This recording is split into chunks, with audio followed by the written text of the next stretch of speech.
Hi, sophomores. I'm on part 3 of Mice and Men, page 38. Read with me. Although there was evening brightness showing through the windows of the bunkhouse, inside it was dusk. Through the open door came the thuds and occasional clangs of a horseshoe game, and now and then the sound of voices raised in approval or derision. Slim and George came into the darkening bunkhouse together. Slim reached up over the card table and turned on the tin-shaded electric light. Instantly, the table was brilliant with light, and the cone of the shade threw its brightness straight downward, leaving the corners of the bunkhouse still in dusk. Slim sat down in a box, and George took his place opposite. "Wasn't nothin'," said Slim. "I would have had to drown most of 'em anyways. No need to thank me about that." George said, "It wasn't much to you, maybe, but it was a hell of a lot to him. Jesus Christ, I don't know how we're going to get him to sleep in here. He'll want to sleep right out in the barn with them. We'll have trouble keeping him from getting right in the box with them pups." "Wasn't nothin'," Slim repeated. "Say, you sure was right about him. Maybe he ain't bright, but I never seen such a worker. He damn near killed his partner, Buckham Barley. There ain't nobody can keep up with him. God almighty, I never seen such a strong guy." George spoke proudly. "Just tell Lenny what to do, and he'll do it if it don't take no figuring. He can't think of nothing to do himself, but he sure can take orders." There was a clang of horseshoe on iron stake outside and a little cheer of voices. Slim moved back slightly so the light was not on his face. "Funny how you and him string along together." It was Slim's calm invitation to confidence. "What's funny about it?" George demanded defensively. "Oh, I don't know. Hardly none of the guys ever travel together. I hardly never seen two guys travel together. You know how the hands are. They just come in and get their bunk and work a month, and then they quit and go out alone. Never seem to give a damn about nobody. It just seems kind of funny a cuckoo like him and a smart little guy like you traveling together." "He ain't no cuckoo," said George. "He's dumb as hell, but he ain't crazy. And I ain't so bright neither, or I wouldn't be bucking barley for my 50 and found. If I was bright, if I was even a little bit smart, I'd have my own little place, and I'd be bringing in my own crops instead of doing all the work and not getting what comes up out of the ground." George fell silent. He wanted to talk. Slim neither encouraged nor discouraged him. He just sat back, quiet and receptive. "It ain't so funny, him and me going round together," George said at last. "Him and me was both born in Auburn. I knowed his Aunt Clara. She took him when he was a baby and raised him up.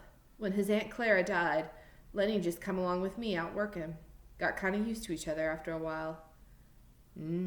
Said Slim.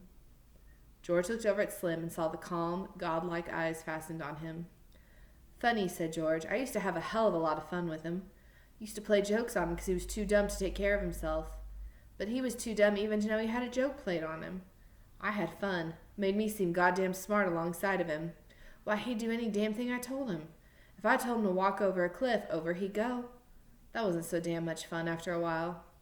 He never got mad about it neither. I've beat the hell out of him, and now he could have bust every bone in my body just with his hands, but he never lifted a finger against me." George's voice was taking on the tone of confession. "Tell you what made me stop that. One day a bunch of guys was standing around up the Sacramento River. I was feeling pretty smart. I turns to Lenny and says, 'Jump in,' and he jumps. Couldn't swim a stroke. He damn near drowned before we could get him. And he was so damn nice to me for pulling him out. Clean forgot I told him to jump in." "Well, I ain't done nothing like that no more." "He's a nice fella," said Slim. "Guy don't need no sense to be a nice fella. Seems to me sometimes it just works the other way around.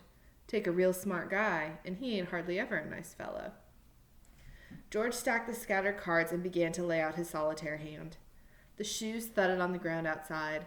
At the windows, the light of the evening still made the window squares bright. "I ain't got no people," George said. "I seen the guys that go around on the ranches alone. That ain't no good. They don't have no fun. After a long time, they get mean. They get wanting to fight all the time." "Yeah, they get mean," Slim agreed. "They get so's they don't want to talk to nobody." "Course, Lenny's a goddamn nuisance most of the time," said George. "But you get used to going around with a guy and you can't get rid of him." "He ain't mean," said Slim. "I can see Lenny ain't a bit mean." "Course he ain't mean. But he gets in trouble all the time 'cause he's so goddamn dumb. Like what happened in Weed." He stopped in the middle of turning over a card. He looked alarmed and peered over at Slim. "You wouldn't tell nobody." "What'd he do in Weed?" Slim asked calmly. "You wouldn't tell?" No, of course you wouldn't. What do you do in weed? Slim asked again. Well, he seen this girl in a red dress. Dumb bastard like he is, he wants to touch everything he likes. Just wants to feel it. So he reaches out to feel this red dress, and the girl lets out a squawk, and that gets Lenny all mixed up, and he holds on because that's the only thing he can think to do. Well, this girl squawks and squawks. I was just a little bit off, and I heard all the yelling, so I comes running, and by that time Lenny's so scared all he can think to do is just hold on. I socked him over the head with a fence picket to make him let go. He was so scared he couldn't let go of that dress. And he's so goddamn strong, you know.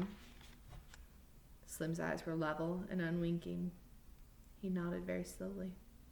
So what happens? George carefully built his line of solitaire cards.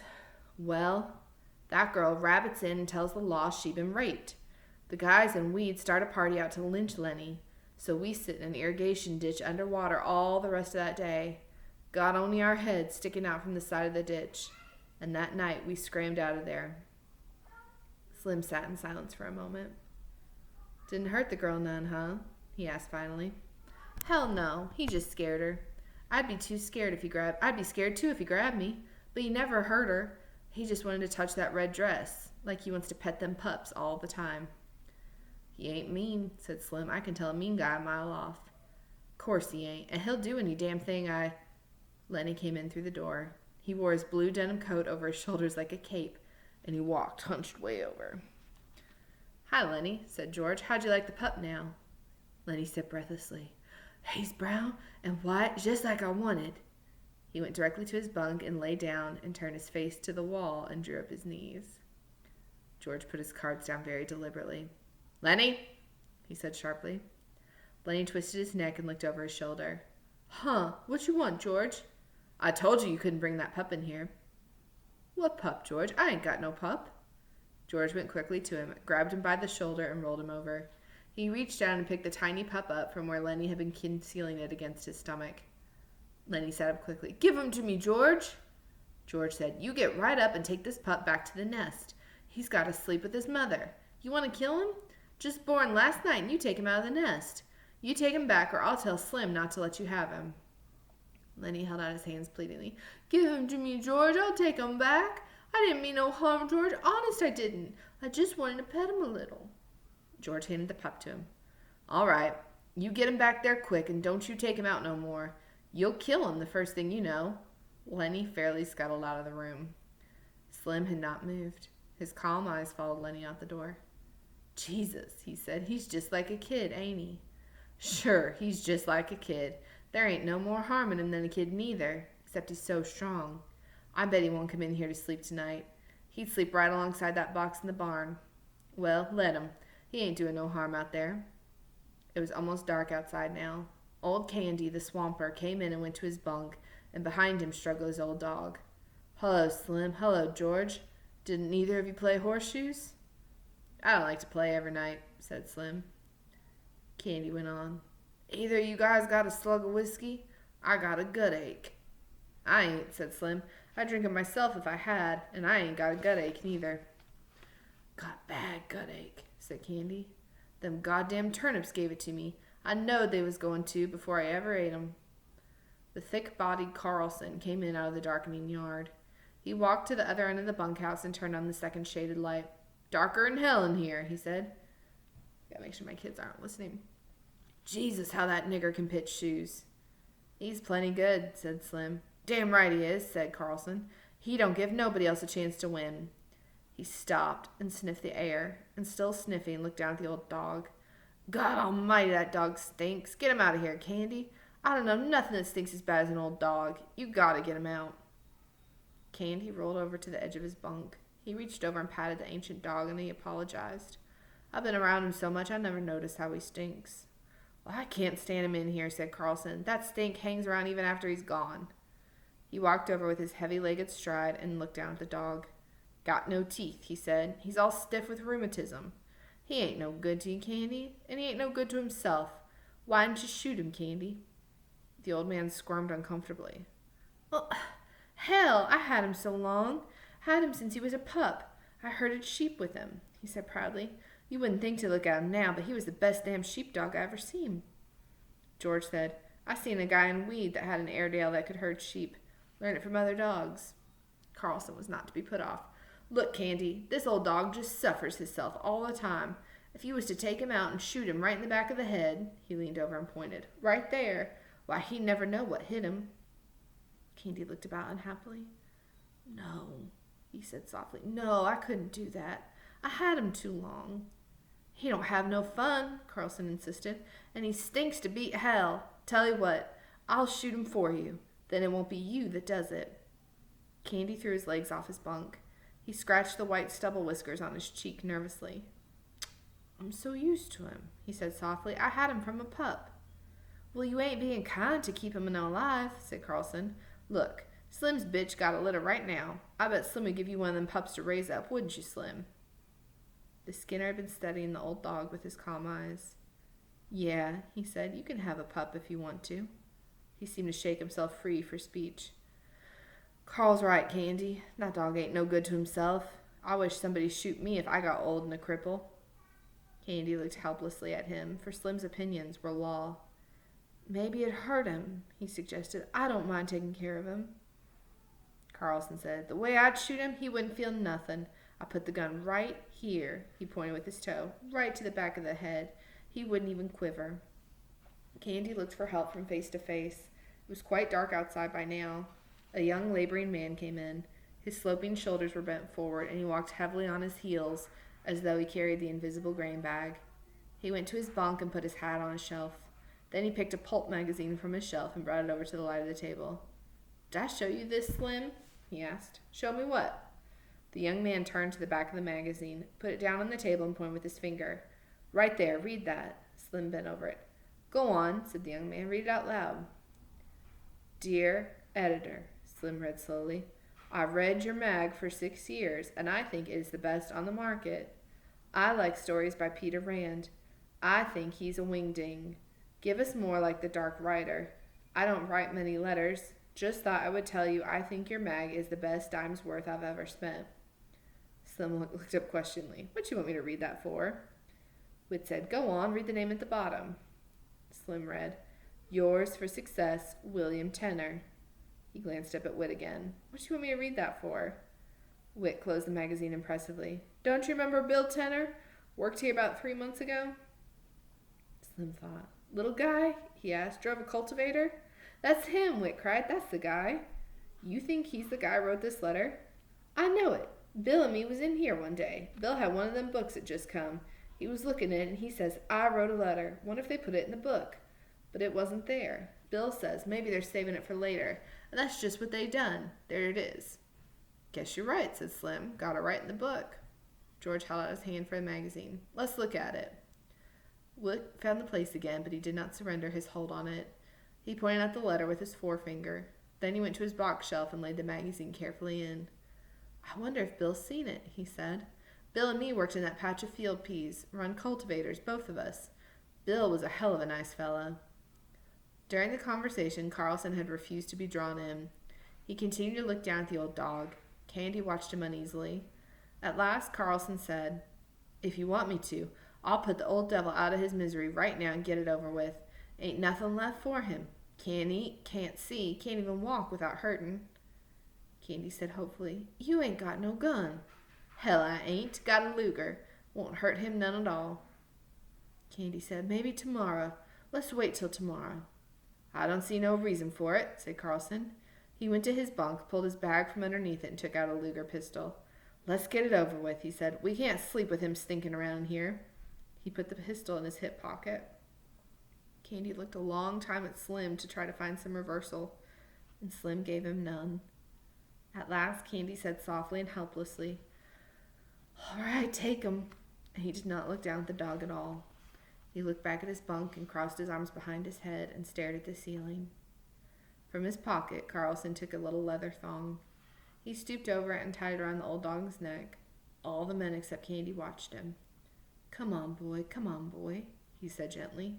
And he said apologetically to Candy, He won't even feel it. Candy did not move nor answer him. He twitched the thong. Here, thong is like a leash.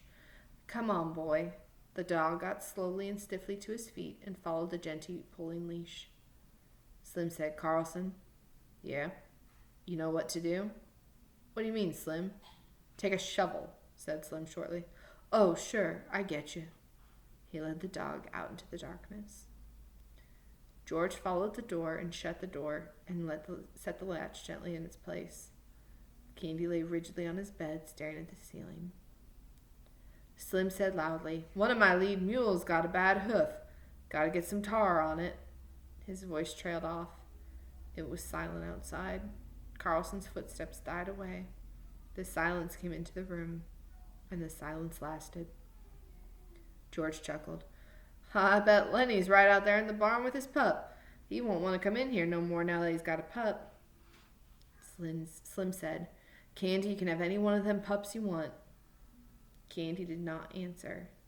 The silence fell on the room again. It came out of the night and invaded the room. George said, "Anybody like to play a little euchre?" "I'll play out a few with you," said Whit. They took places opposite each other at the table under the light, but George did not shuffle the cards. He rippled the edge of the deck nervously, and the little snapping noise drew the eyes of all the men in the room, so that he stopped doing it. The silence fell in the room again. A minute passed, and then another minute. Candy lay still, staring at the ceiling. Slim gazed at him for a moment, and then looked down at his hands. He subdued one hand with the other and held it down. There came a little gnawing sound from under the floor, and all the men looked down toward it gratefully. Only Candy continued to stare at the ceiling. "Sounds like there's a rat under there," said George. "We ought to get a trap down there." Whit broke out. "What the hell's taking him so long? Lay out some cards, why don't you? We ain't gonna get no euchre played this way." George brought the cards together tightly and studied the backs of them. The silence was in the room again. A shot sounded in the distance. The men looked quickly at the old man. Every head turned toward him. For a moment he continued to stare at the ceiling. Then he rolled over slowly and faced the wall and lay silent. George shuffled the cards noisily and dealt them. Whit drew a scoring board to him and set the pegs to start. Whit said, "I guess you guys really come here to work." "How you mean?" George asked. Whit laughed. "Well, you come on a Friday. You got 2 days to work till Sunday." "I don't see how you figure," said George. Whit laughed again. "You do if you've been around these big ranches much. Guy that wants to look over a ranch comes in Saturday afternoon. He gets Saturday night supper and 3 meals on Sunday, and he can quit Monday morning after breakfast without turning his hand. But you come to work Friday noon. You got to put in a day and a half no matter how you figure." George looked at him levelly. "We're going to stick around a while," he said.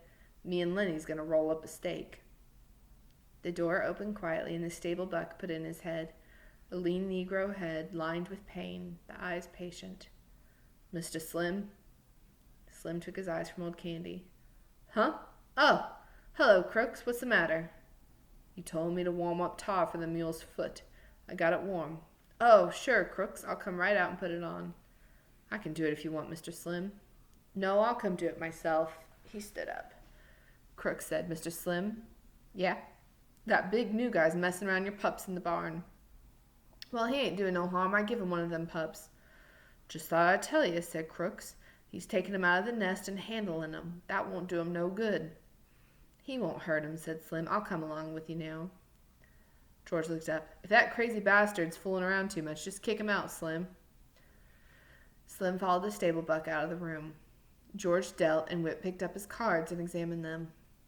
"Seen the new kid yet?" he asked. "What kid?" George asked. "Why, Curly's new wife." "Yeah, I seen her." "Well, ain't she a Lulu?" "I ain't seen that much of her," said George. Whit laid down his card impressively. "Well, stick around and keep your eyes open. You'll see plenty. She ain't concealing nothing. I never seen nobody like her. She got the eye going all the time on everybody. I bet she even gives the stable buck the eye. I don't know what the hell she wants." George asked casually, "Been any trouble since she got here?" It was obvious that Whit was not interested in his cards. He laid his hand down and George scooped it up. George laid out his deliberate solitaire hand. 7 cards and 6 on top and 5 on top of those. Whit said, "I see what you mean. No, they ain't been nothing yet. Curly's got yellow jackets in his drawers, but that's all so far. Every time the guys is around, she shows up. She's looking for Curly, or she thought she left something laying around and she's looking for it. Seems like she can't keep away from guys. And Curly's pants is just crawling with ants, but they ain't nothing come of it yet. George said, she's gonna make a mess. There's gonna be a bad mess about her. She's a jail bait all set on the trigger. That Curly's got his work cut out for him. Ranch with a bunch of guys on it ain't no place for a girl, especially like her. Whit said, if you got ideas, you ought to come in town with us guys tomorrow night. Why? What's doing? Just the usual thing. We go into old Susie's place. Hell of a nice place. Old Susie's a laugh, always cracking jokes. Like she says when we come up on the front porch last Saturday night. Susie opens the door and then she yells over her shoulder, get your coats on, girls. Here comes the sheriff. She never talks dirty, neither. Got 5 girls there. What's to set you back? George asked. 2.5. You can get a shot for 2 bits. Susie's got nice chairs to sit in, too. If a guy don't want to flop, why, he can just sit in the chairs and have a couple or 3 shots past the time of day, and Susie don't give a damn. She ain't rushing guys through and kicking them out if they don't want to flop. So, guys, here, euphemism is the word flop. And flop is a euphemism for a man going in and having sex with a prostitute. Susie owns a ladies' house, a brothel, where prostitutes live. Might go in and look the joint over, said George. Sure, come along. It's a hell of a lot of fun, her cracking jokes all the time. Like she says one time, she says, I've knew people that if they got a rag rug on the floor and a Cupid doll lamp on the phonograph, they think they're running a parlor house. That's Claire's house she's talking about. And Susie says, I know what you boys want. She says, my girls is clean. She says, and there ain't no water in my whiskey. She says, if any of you guys want to look at a Cupid doll lamp and take your own chance getting burned, why, you know where to go. And she says, there's guys around here walking bow-legged because they like to look at a Cupid doll lamp. George asked, Clara runs the other house, huh? Yeah, said Whit, we don't never go there. Clara gets $3 a crack and 35 cents a shot, and she don't crack no jokes. But Susie's place is clean, and she got nice chairs. Don't let no goo-goos in, either. Me and Lenny's rolling up a steak, said George. I might go in and set and have a shot, but I ain't putting out no 2.5. Well, a guy's gotta have fun sometime, said Whit. The door opened, and Lenny and Carlson came in together. Lenny crept to his bunk and sat down, trying not to attract attention. Carlson reached out under his bunk and brought out his bag. He didn't look at old Candy, who still faced the wall. Carlson found a little cleaning rod in the bag and a can of oil. He laid them on his bed and then brought out the pistol, took out the magazine, and snapped the loaded shell from the chamber. Then he fell to cleaning the barrel with a little rod. When the ejector snapped, Candy turned over and looked for a moment at the gun before he turned back to the wall again. Carlson said casually, Curly been in yet? No, said Whit. What's eating on Curly? Carlson squinted down the barrel of his gun. Looking for his old lady. I seen him going round and round outside. Whit said sarcastically, he spends half his time looking for her, and the rest of the time she's looking for him. Curly burst into the room excitedly. Any of you guys see my wife? He demanded. She ain't been here, said Whit. Curly looked threateningly about the room. Where the hell's Slim? Went out to the barn, said George. He was going to put some tar on a split hoof. Curly's shoulders dropped and squared. How long ago he go? 5, 10 minutes. Curly jumped out the door and banged it after him. Whit stood up. I guess maybe I'd like to see this, he said. Curly's just spoiling her. He wouldn't start for Slim. And Curly's handy. Goddamn handy. Got in the finals for the Golden Gloves. He got newspaper clippings about it. He considered. But just the same, he better leave Slim alone. Nobody don't know what Slim can do. Think Slim's with his wife, don't he? Said George. Looks like it, Whit said. Course Slim ain't. At least I don't think Slim is. But I like to see the fuss if it comes off. Come on, let's go. George said, I'm staying right here. I don't want to get mixed up in nothing. Lenny and me got to make a steak. Carlson finished the cleaning of the gun and put it in the bag and pushed the bag under his bunk. I guess I'll go out and look her over, he said. Old Candy lay still, and Lenny, from his bunk, watched George cautiously. When Whit and Carlson were gone and the door closed after them, George turned to Lenny. What you got on your mind? I ain't done nothing, George. Slim says I better not pet them pups so much for a while. Slim says it ain't good for them, so I come right in. I been good, George. I could have told you that, said George. Well, I wasn't hurting him none. I just had mine in my lap, petting it. George asked. Did you see Slim out in the barn? Sure I did. He told me I better not pet that pup no more. Did you see the girl? You mean Curly's girl? Yeah, did she come in the barn? No. Anyways, I never seen her. You never saw Slim talking to her? She ain't been in the barn. Okay, said George. I guess them guys ain't gonna see no fight. If there's any fighting, Lenny, you keep out of it. I don't want no fights, said Lenny. He got up from his bunk and sat down at the table across from George. Almost automatically, George shuffled the cards and laid out his solitaire hand. He used a deliberate, thoughtful slowness. Lenny reached for a face card and studied it, then turned it upside down and studied it. Both ends the same, he said. George, why is both ends the same? I don't know, said George. That's just the way they make 'em. What was Slim doing in the barn when you seen him? Slim? Sure. You said you seen him in the barn, and he told you not to pet the pup so much. Oh, yeah. He had a can of tar and a paintbrush. I don't know what for. You sure that girl didn't come in like she came in today? No, she never come. George sighed. You give me a good whorehouse every time, he said. A guy can go in and get drunk and get everything out of his system all at once and no messes, and knows how much is going to set him back. This here jailbait's just a set of the trigger of the hooskow. You might want to look up that word. I have no idea what it means.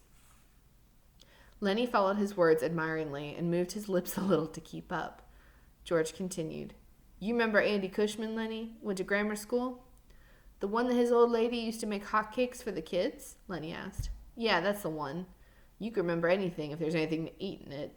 George looked carefully at a solitaire hand. He put an ace up on his scoring rack and piled a 2, 3, and 4 of diamonds on it. Andy's in San Quentin right now on account of a tart, said George. Lenny drummed on the table with his fingers. George? Huh?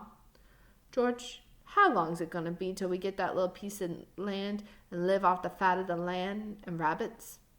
I don't know, said George. We got to get a big stake together. I know a little place we can get cheap, but they ain't giving it away. Old Candy turned slowly over. His eyes were wide open. He watched George carefully. Lenny said, Tell about that place, George. I just told you, just last night. Go on, tell again, George. Well, it's 10 acres, said George. Got a little windmill. Got a little shack on it and a chicken run. Got a kitchen, orchard, cherries, apples, peaches, cots, nuts, got a few berries. There's a place for alfalfa and plenty of water to flood it. There's a pig pen and rabbits, George. No place for rabbits now, but I could easy build a few hutches and you could feed alfalfa to the rabbits. Damn right I could, said Lenny. You goddamn right I could. George's hand stopped working with the cards. His voice was growing warmer. And we could have a few pigs. I could build a smokehouse like the one Grandpa had. And when we kill a pig, we can smoke the bacon and the hams and make sausage and all like that. And when the salmon run up river, we could catch 100 of 'em and salt 'em down or smoke 'em. We could have 'em for breakfast. They ain't nothing so nice as smoked salmon. When the fruit come in, we could can it. And tomatoes, they're easy to can. Every Sunday we'd kill a chicken or a rabbit. Maybe we'd have a cow or a goat. And the cream is so goddamn thick you gotta cut it with a knife and take it out with a spoon. Lenny watched him with wide eyes, and old Candy watched him too. Lenny said softly, We could live off the fat of the land. Sure, said George, all kinds of vegetables in the garden, and if we want a little whiskey, we can sell a few eggs or something, or some milk. We just live there. We belong there. There would be no more run around the country and getting fed by a Jap cook. No, sir, we'd have our own place where we belonged and not sleep in no bunkhouse. Tell about the house, George, Lenny begged. Sure, we'd have a little house and a room to ourselves, a little fat iron stove, and in the winter we'd keep a fire going in it. It ain't enough land, so we'd have to work too hard. Maybe 6, 7 hours a day. We wouldn't have to buck no barley 11 hours a day. When we put in a crop, why, we'd be there to take the crop up. We'd know what come of our planting. And rabbits, Lenny said eagerly, and I'd take care of 'em. Tell how I'd do that, George. Sure. You go out in the alfalfa patch and you'd have a sack. You'd fill up the sack and bring it in, put it in the rabbit cages. And they'd nibble and nibble, said Lenny, the way they do. I seen 'em. Every 6 weeks or so, George continued, them does would throw a litter, so we'd have plenty of rabbits to eat and to sell. We'd keep a few pigeons to go flying around the windmill like they done when I was a kid. He looked rapidly at the wall over Lenny's head. And and it be our own, and nobody could can us. If we don't like a guy, we can say, get the hell out, and by God, he's got to do it. And if a friend comes along, well, we'd have an extra bunk, and we'd say, why don't you spend the night? And by God, he would. We'd have a setter dog and a couple striped cats, but you gotta watch out, them cats don't get the little rabbits. Lenny breathed hard. You just let 'em try to get the rabbits. I'll break their goddamn necks. I'll smash 'em with a stick. He subsided, grumbling to himself, threatening the future cats which might dare to disturb the future rabbits. George sat entranced with his own picture. When Candy spoke, they both jumped as they'd been caught doing something reprehensible. Candy said, you know where there's a place like that? George was on guard immediately. Suppose I do, he said. What's that to you? You don't need to tell me where it's at. Might be any place. Sure, said George, that's right. You couldn't find it in 100 years. Candy went on excitedly. How much they want for a place like that? George watched him suspiciously. Well, I could get it for $600. The old people that owns it is flat bust, and the old lady needs an operation. Say, what's it to you? You got nothing to do with us. Candy said, I ain't much good with only one hand. I lost my hand right here on this ranch. That's why they gave me a job swamping. And they gave me $250 because I lost my hand. And I got 50 more saved up right in the bank right now. That's $300. And I got 50 more coming the end of the month. Tell you what. He leaned forward eagerly. Suppose I went in with you guys. That's $350 I put in. I ain't much good, but I could cook and tend the chickens and hoe the garden some. How'd that be? George half closed his eyes. I gotta think about that. We was always gonna do it by ourselves. Candy interrupted him. I'd make a will and leave my share to you guys in case I kick off, 'cause I ain't got no relatives nor nothing. You guys got any money? Maybe we could do it right now. George spat on the floor disgustedly. We got $10 between us. Then he said thoughtfully, look, if me and Lenny work a monk and don't spend nothing, we'll have $100. That'd be $450. I bet I could swing her for that.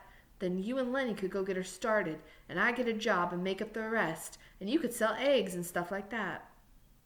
They fell into a silence, amazed. This thing they'd never really believed in was coming true. George said reverently, Jesus Christ, I bet we could swing her. His eyes were full of wonder.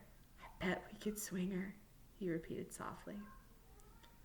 Candy sat on the edge of his bunk. He scratched the stump of his wrist nervously. I'm not going to be able to finish this chapter today, guys. You're going to have to finish it out.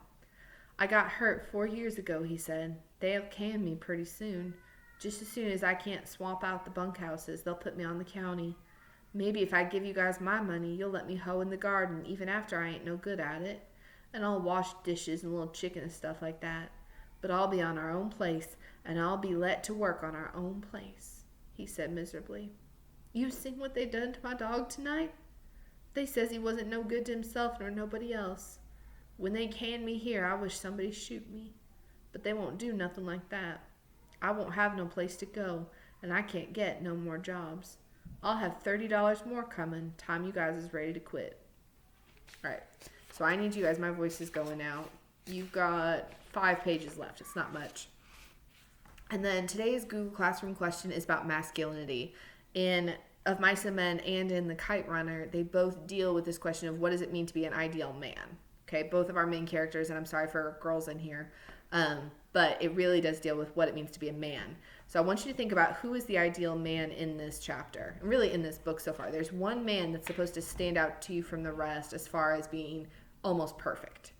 Okay, so I want you to name that person and then tell me how you know Steinbeck really praises him as the ideal man. What characteristics does Steinbeck praise about this guy in the book? Okay? All right, happy reading. I love you. Bye.